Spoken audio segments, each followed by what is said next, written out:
Over the next few days I'm going to be playing quite a few rare games. I think the average price for the next 10 games is about 4,000 yen for cartridge-only copies. For Ninjara Hoi, I opened a brand new, never-before-played copy, and it had a price tag on it of 200 yen. So this is an extremely unpopular game. The weird thing is, Ninjara Hoi has a bit of a pedigree. The game was designed by Akira Sakuma, who was the person behind Hudson's RPG, Momotaro Densetsu. Both Ninjara Hoi and Momotaro Densetsu have a similar irreverent attitude wrapped up in a standard RPG shell, so you can really feel how these two games are related. The plot of Ninjara Hoi is that the Dokuro clan of ninja are on the attack, and after completing a trial, you're sent out to recover some scrolls that will help defeat them. When you start the game, you name your character, but it begins with an unusual feature. You can't name them four of the same character. If you're just mashing the button through, it won't let you start. For most of this, Ninjara Hoi is a very standard RPG. As you're exploring around town, you hit the A button to bring up a menu, and there you can talk to people, use items, check out your character's status, the usual things that you'd expect. And when you're running around the overworld, sometimes you're attacked by monsters. And there you can choose to attack, defend, use special techniques, the exact same stuff that virtually every RPG released on the Famicom does. It makes Ninjara Hoi feel painfully generic. The best thing I can say about it is that the grinding goes pretty quickly in this one. In the hour I played, I reached level 6, and that was enough to clear the first couple quests, as well as earn enough money to fully equip myself.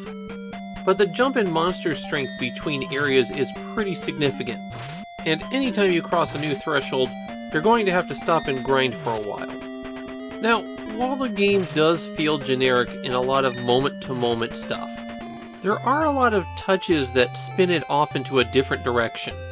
Take your opening quest, for example. You're given a scroll and told to deliver it to a neighboring village within an hour. Well, it turns out that is an actual hour. You, the player, have 60 minutes to get all your starting stuff done, walk over to the neighboring village, and turn in that scroll, which will require solving a riddle.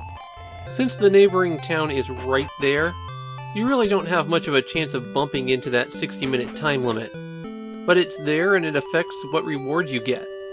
At another point you have to stop a shapeshifter right when they're on their original form, and at one town you have to play baseball. While you might be doing the exact same generic RPG actions 99% of the time, there are at least moments where the game breaks away from that mold. There are 3 battery save slots in Ninjara Hoi, and you save your game by talking to one of the Jinzo statues in town. If you talk to the Jinzo statues outside of town, then you just get a hint on what you should be doing. I'm having trouble finding things to say about Ninjara Hoi because the game is just that bland. The promised goofiness isn't that goofy, well, except for the town that has a baseball diamond hidden inside their giant building. The enemies are pretty boring, and the most interesting thing about the environments are the sheer quantity of manji they put everywhere. Even the first dungeon is shaped like one.